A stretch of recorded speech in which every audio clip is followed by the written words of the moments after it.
So how did all the big speeches go down with veteran UN watchers? Well, I'm joined by Richard Gowan from the European Council on Foreign Relations. Richard, they've been calling this Super Monday because of the number of heads of state speaking: Obama, Xi Jinping, Vladimir Putin, Rouhani, Castro.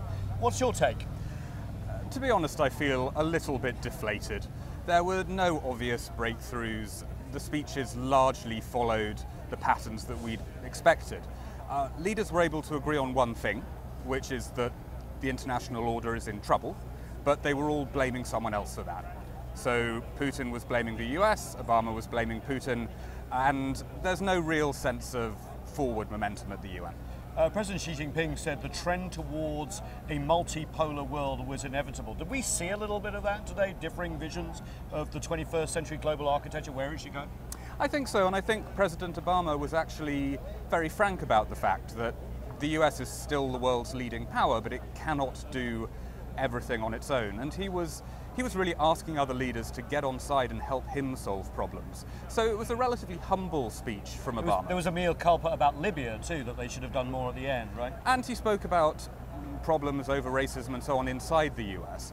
So a humble speech from Obama, but he was also telling everyone else that they have to get their act together. Because in a multipolar world, countries can't just be free riders, they really have to work together on problems. What about Vladimir Putin? Very different speech, both of them meeting over potential Syria, but can you see any meetings of mine? I didn't really see much progress towards consensus on Syria. I think Obama signaled that the US cannot live with Assad in Damascus for very long. Putin clearly wants to keep Assad in power indefinitely. And that is a divide that we haven't seen bridged this morning, and I don't think it's going to be bridged this afternoon when they meet in private. President Xi Jinping was very upbeat on sort of the China dream concept, and also showed confidence in the Chinese economy by not only pledging billions of dollars here, but also saying, hey, the China dream, we've got a good development model, come on board. How do you think that's going to go down? I think we expected Xi to be overshadowed by Obama and Putin, but that was not the case. He pledged a new 8,000 soldier peacekeeping rapid reaction force, for example, to support the Blue Helmets. And I think he is going to take away a lot of pretty positive headlines, especially from developing countries who like his message about development and working together with Beijing in the lead.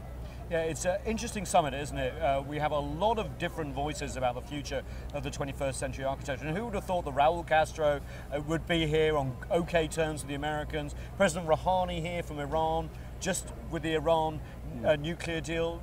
But there isn't that optimism necessarily, is there? Well, I think that in a perfect world, President Obama would like to have spent all of the summit talking about his two big diplomatic breakthroughs, which are indeed Cuba and Iran. But the refugee crisis and the continued bloodshed in Syria just makes it impossible to be upbeat. I don't think that leaders would look serious if they were claiming this was a happy time or that cooperation was really working out. Yeah, very interesting time here. You know, this is one of the most important UN General Assemblies we've seen for a long time. Richard Gowan, thank you so much for joining us. Thank you. Back to you.